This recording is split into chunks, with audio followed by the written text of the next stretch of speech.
Escape by Night, A Civil War Adventure by Lori Myers. Chapter 15, The Jubilant Bell. Time was critical. If the plan didn't work, the search party would be on to them in no time. They stepped out of the alleyway onto Washington Street. There it is, Tommy said. St. Paul stood majestically before them, with its bell tower shining in the moonlight. The train whistle blew again. Tommy and Red raced down Washington. They paused at the corner and looked up Reynolds Street. They could see the brightness of lanterns moving toward them. I don't see Annie, Red said. She should be coming out any minute, Tommy said.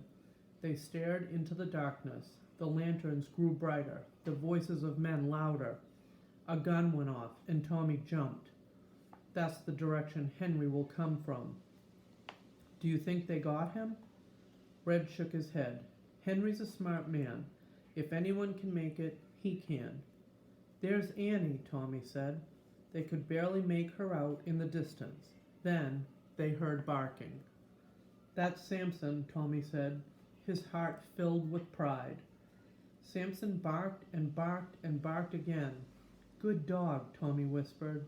Good boy. The lantern stopped and the pride turned to fear. Men's voices grew even louder. What are they saying? Tommy asked. I can't hear, but they're talking to Annie.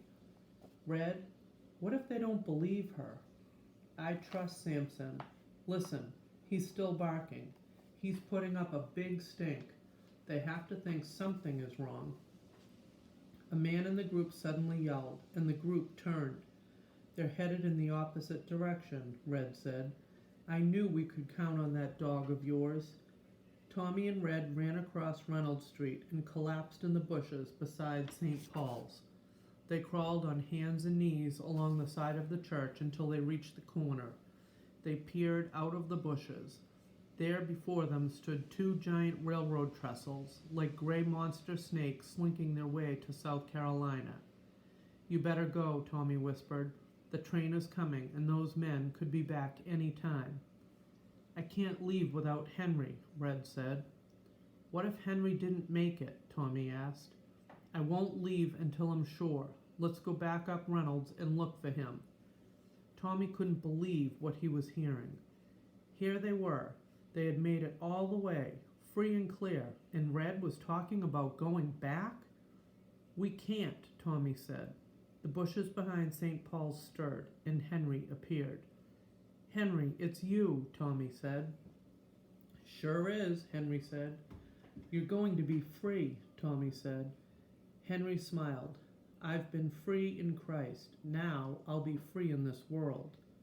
Red peered out of the bushes. It's clear, he said. Tommy, thank you. He shook Tommy's hand. God bless you, Master Tommy. Henry turned and made a dash for the trestle. At that moment, Big Steve rang again. Red smiled. I bid you farewell with Whittier, he said. But bless the ear that yet shall hear the jubilant bell that rings the knell of slavery forever. The train whistle blew, and Red ran for the trestle. That's when Tommy heard his father calling.